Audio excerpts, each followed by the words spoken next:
11번 시작 한번 해보겠습니다. 현재는 93회 전산세무 2급 문제 풀이하고 있습니다. 다음은 부가세법에 따른 대손세액 공제를 설명한 것이다. 가장 틀린 것은 재화나 용역을 공급한 후 그 공급일로부터 5년이 지나는 이미 틀렸죠. 얘가 이제 5년이 아니라 몇 년으로 바뀌었죠? 10년으로 바뀌었죠. 10년이 지나는 날에 속하는 과세기간에 대한 확정 신고 기한까지 대손이 확정되어야 한다. 정답은 1번입니다.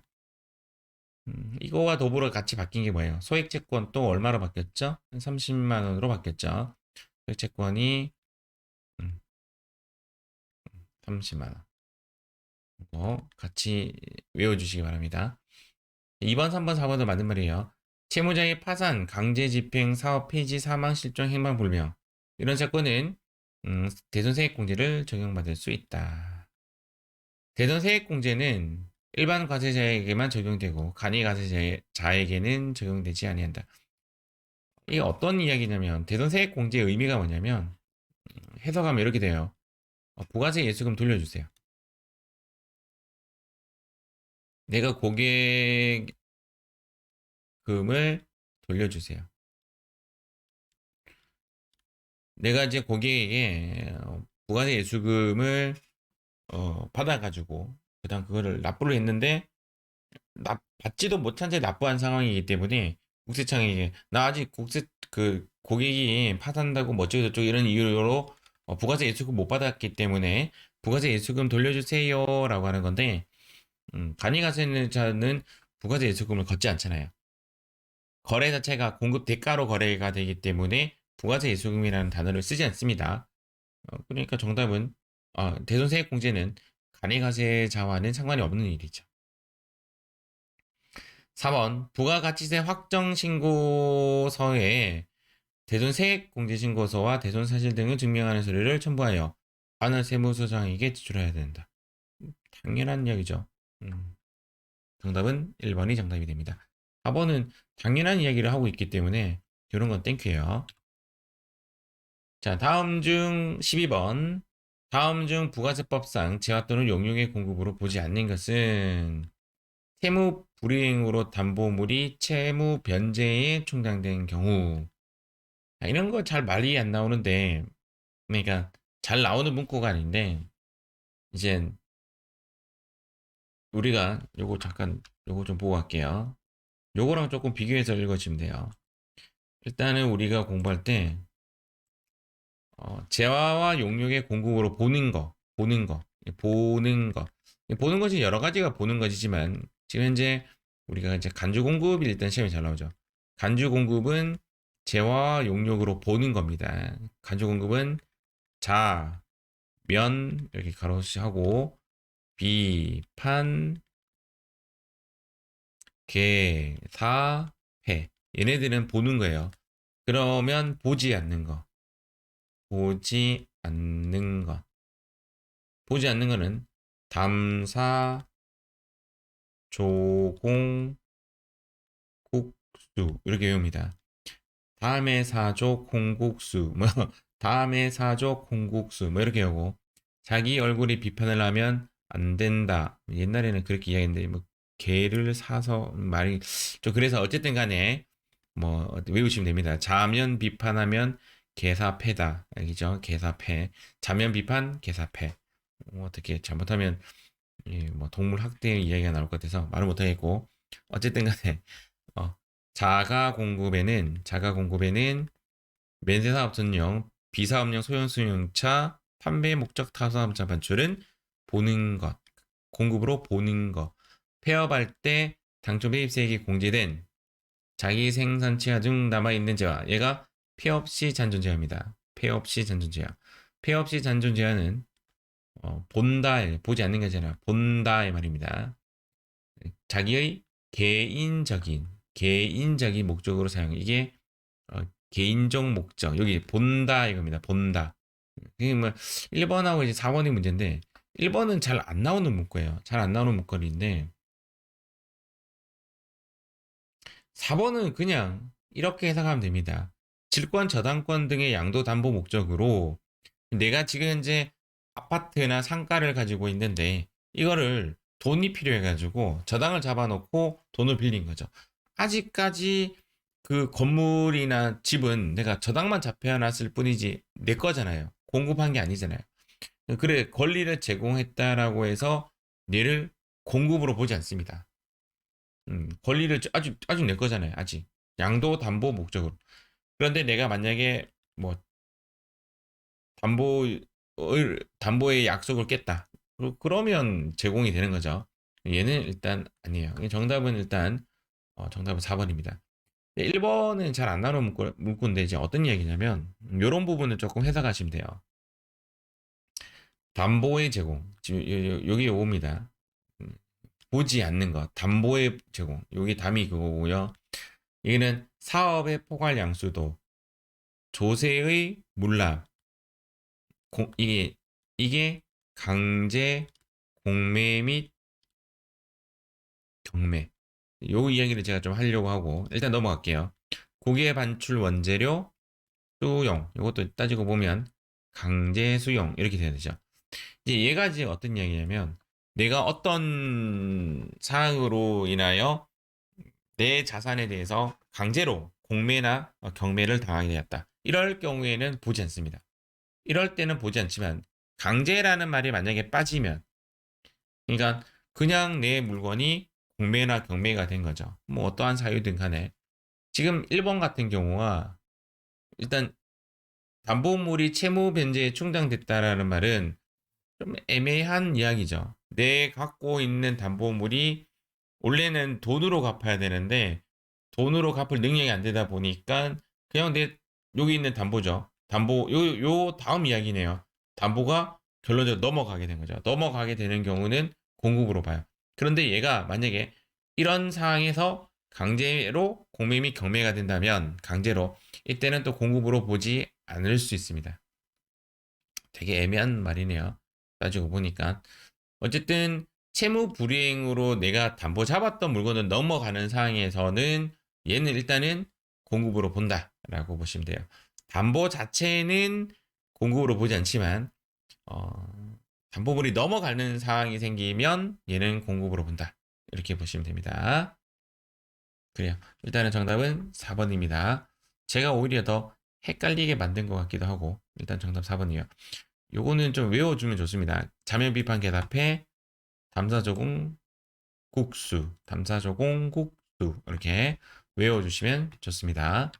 자, 13번 문제. 문제가 너무 이렇게 길면 읽기 싫죠. 다음 중 부가세법상 공제되는 매입세액이 아닌 것은 공제되지 않는다. 매입세 공제 못 받는 거죠. 전자세금 계산서 의무 발급 사업자가 발급받은 전자세금 계산서인데요. 얘가 국세청장에게 전송되지 않았지만 발급한 사실이 확인된대요. 매입자 입장에서는 당연히 매입세 공제됩니다. 전송은 그쪽 의무죠. 우리 의무가 아닙니다. 얘는 당연히 매입세 공제가 되고 매입차별 세금 계산서를 경정청구나 경정시에 제출하는 경우 이게 어떤 경우냐면 내가 너무 매입세 공제를 안 한 거예요. 예를 들어서 너무 안 하다 보니까 국세청이 야, 니 왜 매입세액 있는데 왜 안 해? 라고 이제 말을 하는 거죠. 이 경정이라는 말이나 이제 경정이라는 말이 뭐냐면 이제 국세청에서 이제 거꾸로 하는 겁니다. 거꾸로 지시 뭐 그런 식이죠. 거꾸로 세금을 때릴 때 이거는 세금 때린다는 것보다는 매입세 공제 받으세요라고 하는 거죠. 단 가산세는 냅니다. 가산세를 일부 내고 이게 0.5%인가 그렇죠. 가산세를 조금 내고 나서 매입세 공제는 받을 수가 있습니다. 매입세 공제 받을 수가 있어요. 요거는 좀 모를 수가 있겠다, 맞죠? 예정신고 시 매입처별 세금 계산서를 제출하지 못해가지고 매입세 공제를 못 받았는데 해당 예정신고 기간에 속하는 과세기간의 확정신고 기간 때 제출하는 경우 이거는 우리가 흔히 말하는 수정신고와 가산세 파트 실기할 때 항상 이런 사례잖아요. 당연히 매입세 공제가 됩니다. 정답은 4번인데 4번 내용을 한번 볼게요. 공급 시기 이후에 발급받은 세금 계산서. 공급 시기가 예를 들어서 2월 19일이라고 가정한다면 2월 19일 이후에 발급받았는데 받았어요. 그 해당 공급 시기에 속하는 과세 기간에 대한 확정 신고 기한. 확정 신고 기한이 언제냐면 확정은 4월부터 6월 따진 7월 25일이죠. 7월 25일 이 지난 후 발급받았대요. 요 뒤를 뭐라고 하냐면 우리는 미수치라고 합니다. 미수치. 이거 조금 더 끊어보면 여기 3월 10일까지를 정상 발급이죠. 이때가 정상 발급, 정상 수치 이렇게 이야기하고 3월 10일부터 7월 25일까지 요 사이를 뭐라고 하냐면 지연 발급, 지연 수치라고 하죠. 지연이라는 단어를 써요. 이때는 정상 지연. 지연 발급에서는 1% 가산세를 내고 지연 수치에 대해서도 괘씸죄를 물리는 것 같아요. 우리가 음주운전하는 사람 옆에 앉아도 벌금 물리죠. 벌 받죠. 그 똑같은 거예요. 발급하는 입장만 가산세를 때리는 게 아니라 수취하는 입장, 매입자가 내는 유일한 가산세가 얘입니다. 지연 수치 가산세 0.5%. 확정 신고 기한이 끝난, 즉 7월 25일이 지난 이후에는 미수치라고 합니다. 아예 못 받았다고 해서 이때는 불공 처리하죠. 현재 공제되는 매입세액이 아닌 거는 불공 처리된 거죠. 불공 처리된 거. 요거죠. 요거 불공 처리되죠. 그래서 매입세 공제가 되지 않습니다. 정답은 4번이 정답이 되죠. 자, 다음 14번 문제 보도록 할게요.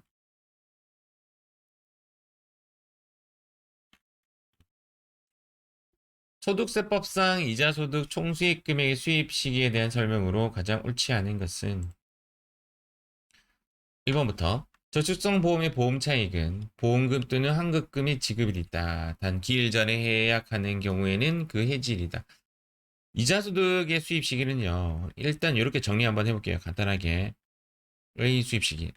말은 다른데 너무 외울 게 많아요. 그래서 이렇게 외웁니다. 첫 번째, 약정일이 우선적이고, 약정일이 아니면 수령일. 수령일을 다른 말로 뭐라고 하죠? 해약일, 해약에 돈을 수령하니까. 또는 해지일, 또는 뭐 지급받는 날, 뭐 이런 식으로. 다 똑같은 말인데, 하나로 보세요. 그러면 이제 약정일이 우선적인 게 뭐냐면 일단 시험에 잘 나오는 놈은 세 놈입니다. 첫 번째는 기명채권.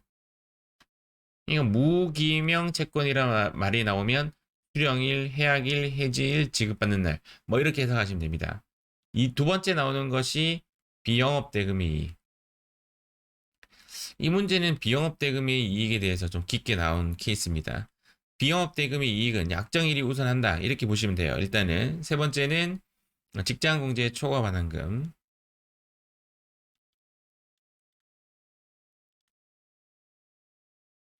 직장공제 초과 반환금은 약정일이다 라고 외우시면 되죠. 세 가지만 기억하시면 돼요. 물론 이제 이 이외에도 이제 예외들은 있습니다. 뭐 판매 조건부 채권 이런 것들도 약정일. 근데 시험에는 잘 안 나오니까.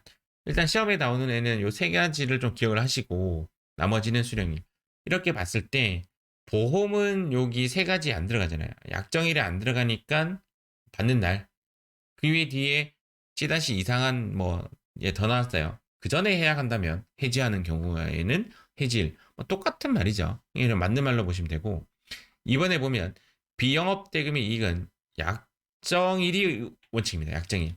약정일이 원칙인데 비영업 대금의 이익이라는 것이 워낙 약정일이라 돈을 못 받을 수 있기 때문에 그런 예외들은 존재하겠죠. 근데 약정일 이후에 실제 지급이 여기가 원칙이 아니에요. 원칙은 여기가 원칙이에요. 정답은 2번입니다. 14번의 문제는 정말 잘 안 나오는 형식의 문제다. 그렇게 보시면 됩니다.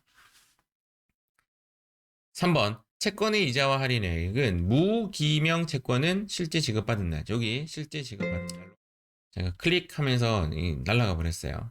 아까 전에 요 화면 밑에 화면 혹시 비디오 돌려서 볼 수 있으면 조금 돌려서 보세요. 3번에 채권의 이자와 할인액은 무기명 채권은 실제 지급받는 날. 제가 아까 전에 두 번째 받는 부분이 뭐 실제 지급받은 날, 수령일 뭐 이런 등등이죠. 기명 채권은 제가 아까 뭐라고 했어요? first라고 했죠? 약정일로 갑니다. 그래서 기명 채권의 이자와 할인액은 약정일에 의한 지급일이다. 기명 채권은 약정일이고 무기명 채권은 지급받는 날. 뭐 그렇게 보시면 되겠죠. 이게 또 맞는 말. 4번. 금전에 사용했다는 대가의 성격이 있는 이자와 할인액은 약정에 의한 따른 상환이다. 정말 안 나오는 말 중에 하나예요.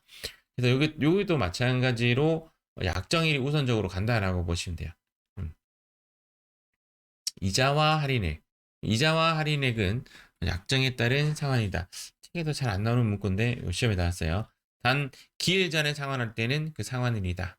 이렇게 또 맞는 것으로 보고 넘어가도록 하겠습니다. 일단은 정답은 2번이죠. 비영업 대금의 이익은 약정일이 우선한다. 그렇게 보시면 됩니다. 자, 15번 문제. 자, 다음 중 소득세법상 원천징수 대상 소득이 아닌 것은 우리 시험 범위는 잘 아닌데 양도소득은 양도를 하고 소득을 받은 사람이 스스로 세금을 내도록 되어 있습니다. 왜 그랬냐라고 본다면 뭐 이렇게 됩니다. 법인과 법인과의 거래에서는 원천 징수를 하지 않습니다. 그러나 법인과 개인 간의 거래에서는 원천 징수를 합니다. 누가? 법인이 하도록 돼 있어요. 이 개인은 이제 소비자라고 볼게요. 그런데 양도소득은 개인과 개인 간의 거래가 되는 거죠. 어느 누구도 원천 징수를 할 수 없다라고 보는 거예요. 그래서 양도소득은 개인과 개인 간의 거래가 많기 때문에 원천 징수를 하지 않습니다. 정답은 4번이 정답이 된다.